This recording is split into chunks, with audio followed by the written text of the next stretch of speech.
అందరికీ నమస్కారమండి. Welcome back to my channel.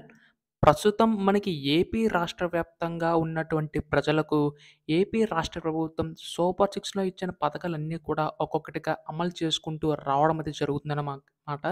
అలాగే ముఖ్యంగా మహిళలు ఎవరైతే ఉన్నారో వారందరికీ కూడా నిధులన్నీ కూడా విడుదల చేయడమే జరుగుతుందండి. అయితే మరొక 2 పథకాలనేవైతే మహిళల కోసం విడుదల చేయబోతుందనమాట. అలాగే మొన్న చూసుకున్నట్లయితే ఏపీ అన్నదాత సుఖీభ పథకం కూడా ప్రారంభించడమే జరిగిందండి. అలాగే మహిళల కోసం మొదటి పథకం, ప్రతిష్టాత్మక పథకం ప్రతి ఒక్కరు కూడా ఇంట్లో చదువుకోవాలని చెప్పేసి తల్లి వందన పథకం కూడా ప్రారంభించడమే జరిగిందనమాట. అలాగే ఎవరికైతే జమ కాలేదో వారికి కూడా జమ అవుతున్నాయి. అయితే ప్రస్తుతం మరొక 2 పథకాలకు సంబంధించి కానీ ప్రారంభించినట్లుగా ఏపీ ప్రభుత్వం అయితే ఆలోచిస్తుందండి. అయితే ఆ యొక్క పథకాలేంటి? ఆ పథకాలకు సంబంధించి కానీ అర్హతలేంటి? ఎలా అప్లై చేసుకోవాలి? ఇలా ప్రతీదీ కూడా మీకు ఈ వీడియోలో పూర్తి సమాచారం అయితే తెలియజేస్తానండి. సో, ముఖ్యంగా మహిళలు ఎవరైతే ఉన్నారో వీడియోనైతే పూర్తిగా చివరి వరకు అయితే చూడండి. అంతకంటే ముందు కొత్తగా ఎవరైనా మన ఛానల్‌ని చూసినట్లయితే దయచేసి వెంటనే ఛానల్ అయితే సబ్స్క్రైబ్ చేసుకోండి మిత్రులారా. దీని ద్వారా నేను పెట్టే ప్రతి చిన్న లేటెస్ట్ అప్డేట్ కూడా మీరు ఎప్పటికప్పుడు మిస్ కాకుండా తెలుసుకోగలుగుతారు.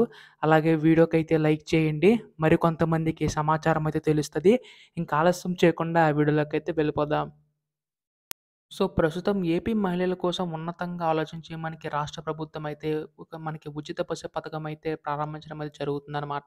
ఆగస్టు 15 తేదీ నుంచి ఏపీ రాష్ట్ర ప్రభుత్వం అయితే ఈ పథకం అయితే ప్రారంభించబోతుందండి. దీని ద్వారా ప్రతి ఒక్క మహిళలకు కూడా ఉచితంగా మనం ప్రయాణం చేయవచ్చనమాట. అయితే వీటికి సంబంధించి గాను ఏపీ రాష్ట్ర ప్రభుత్వం అయితే సన్నాహాలు అయితే చేస్తుందనమాట. అయితే మనకి గతంలో వరకు కూడా చెప్తూనే వస్తున్నారు జిల్లాల వారీగా మాత్రమే ఉంటుందని చెప్పేసి. కాకపోతే ఈసారి రాష్ట్ర వ్యాప్తంగా ఏ జిల్లాకైనా వెళ్ళొచ్చని కూడా తెలపడం అయితే జరిగిందనమాట. సో, దీన్ని బట్టి చూసుకుంటే మనకి మహిళలు ఎవరైతే ఉంటారో ఏపీ రాష్ట్ర వ్యాప్తంగా సో, వారందరూ కూడా ఉచితంగా మనకి ఈ యొక్క పథకం సంబంధించి గాను ఆగస్టు 15వ తేదీ నుంచి ప్రారంభం కాబోతుందండి. ఆ యొక్క రోజు నుంచి మనకు ఉచితంగా ప్రయాణం అయితే చేయవచ్చనమాట. అయితే వీటికి సంబంధించి కానీ చూసుకున్నట్లయితే జీరో టికెట్ అయితే ఇష్యూ చేస్తారనమాట. అంటే మీకు టికెట్ అయితే వస్తుంది. కాకపోతే మీరు ఒక్క రూపాయి కూడా పే చేయక్కర్లేదు. అంటే కట్టక్కర్లేదనమాట. సో, మీరు ఉచితంగా ప్రయాణం చేయవచ్చండి. అలాగే వీటికి సంబంధించి గాను చూసుకున్నట్లయితే ఈ యొక్క బస్సు కనుక ప్రయాణం చేస్తుంటే గనక బస్సు మీద ప్రయాణం చేస్తుంటే ఖచ్చితంగా మీకు గవర్నమెంట్ ఇష్యూ అయిన కార్డ్ అయితే ఉండాలనమాట. అంటే ఆధార్ కార్డ్ గానీ, ఓటర్ కార్డ్ గానీ ఏదైనా ఉన్నా గానీ మీరు ప్రయాణం చేయవచ్చండి మహిళలందరూ కూడాని. అయితే వీటికి సంబంధించి గాను ఏపీ రాష్ట్ర ప్రభుత్వం అయితే ఉన్నతంగా ఆలోచించి ఈ పథకం అనేది ప్రారంభించబోతుందండి. అయితే వీటికి సంబంధించి గాను చూసుకున్నట్లయితే మనకి గతంలో చెప్పినట్లుగానే మీకు ఇందాక చెప్పిన జిల్లాల వారీగా కాకుండా మనకి జిల్లాని కాకుండా వేరే జిల్లాలకు కూడా వెళ్ళే అవకాశం అనేది కల్పించబోతుందనమాట. సో, వీటికి సంబంధించి కానీ దీని ద్వారా మనకి మహిళలకు సంబంధించి కానీ, అలాగే విద్యార్థులకు సంబంధించి కానీ ఉపయోగపడే అవకాశం అయితే ఉందండి. సో, ప్రస్తుతం వీటికి సంబంధించి గాను మనకి ప్రణాళికలు రూపొందించి త్వరలోనే ఈ యొక్క పథకం అనేది ప్రారంభం కాబోతుందనమాట. అలాగే మనకి మరొక పథకం చూసుకున్నట్లయితే మహిళలందరికీ కూడా ఎదురు చూస్తున్న పథకం ఆడబిడ్డ నిధి పథకం అండి. ఈ పథకం ద్వారా ప్రతి మహిళకి కూడా రూ. 1500 చొప్పున మనకి ఆంధ్రప్రదేశ్ రాష్ట్ర ప్రభుత్వం ఇవ్వబోతుందనమాట. సో, ప్రస్తుతం వీటికి సంబంధించి కూడా సన్నాహాలయితే చేస్తుందండి. అయితే ఈ యొక్క ఆడబిడ్డ నిధి పథకం సంబంధించి గాను చాలామంది మహిళలు ఎదురు చూస్తున్నారనమాట. రాష్ట్ర వ్యాప్తంగా ఉన్నటువంటి మహిళలందరూ కూడాని. వారందరికీ కూడా ఏపీ రాష్ట్ర ప్రభుత్వం అయితే గుడ్ న్యూస్ అయితే చెప్పబోతుందండి. సో, ప్రస్తుతం వీటికి సంబంధించి గాను చూసుకున్నట్లయితే ఈ యొక్క రూ. 1500 సంబంధించి గాను మనకి ప్రతి నెల కూడా అందించబోతుందనమాట. దానితో పాటుగానే మనకి ఒకేసారి రూ. 18,000 కూడా ఇచ్చే అవకాశం ఉందండి ప్రతి నెల కాకుండాని. అయితే వీటికి సంబంధించి గాను మనకి ఇందాక చెప్పినట్లుగానే కొన్ని గైడ్‌లైన్స్ అయితే ఉన్నాయన్నమాట. అవేంటో కూడా చెప్తాను.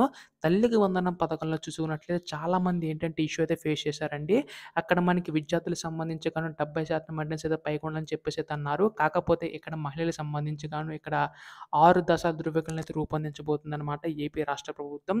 అయితే వీటికి సంబంధించి గాను చూసుకున్నట్లయితే అర్హత ఉన్నవారికి మాత్రమే ఈ పథకం అయితే వర్తించే అవకాశం ఉందన్నమాట. అయితే ఇందులో కూడా 6 దశల ధృవీకరణకు సంబంధించి గాను చూసుకున్నట్లయితే మీకు 4 వీలర్ వెహికల్ అయితే ఉండకూడదండి. అలాగే ట్యాక్స్ పే చేస్తున్న వారికైతే రాకపోవచ్చనమాట. గవర్నమెంట్ ఎంప్లాయీ అయినా గానీ వారికైతే రాదండి. కరెంట్ బిల్ అనేది 300 యూనిట్లు మించి అయితే ఉండకూడదనమాట. అలాగే మనకి పట్టణ ప్రాంతాల ఆదాయం చూసుకున్నట్లయితే 12,000 మించి ఉండకూడదు. గ్రామీణ ప్రాంతాల్లో 10,000 మించి ఉండకూడదు. ఇలా అర్హత ఉన్న వారికి అందరికీ కూడా మనకి ఈ యొక్క ఏపీ రాష్ట్ర ప్రభుత్వం ఆడబిడ్డ నిధి పథకం అయితే ప్రవేశపెట్టబోతుందండి. వారందరికీ కూడా అందించబోతుందనమాట. అయితే ఇది కేటగిరీ వారీగా ఇవ్వబోతుందండి స్టార్టింగ్‌లో అయితే. సో, ప్రస్తుతం మనకి బీసీ, ఎస్సీ, ఎస్టీ, మైనారిటీ వర్గాలు ఏవైతే ఉంటాయో వాటికి సంబంధించి గాను మనకైతే ఈ యొక్క నిధులనేవైతే విడుదల చేయబోతుందనమాట. వీటికి సంబంధించి గాను ప్రస్తుతం మనకి ఏపీ రాష్ట్ర వ్యాప్తంగా ఉన్నటువంటి అధికారులందరూ కూడా చర్చిస్తున్నారనమాట. ఈ యొక్క పథకం సంబంధించి గాను. త్వరలోనే ఈ యొక్క పథకం అమలుపై కూడా అప్డేట్ అయితే రాబోతుందండి. ఎప్పుడు దీనిపై ఎటువంటి చిన్న లేటెస్ట్ అప్డేట్ వచ్చినా మీరు ముందుగా తెలుసుకోవాలనుకుంటే వెంటనే ఛానల్ అయితే సబ్స్క్రైబ్ చేసుకోండి. ధన్యవాదములు. జై హింద్.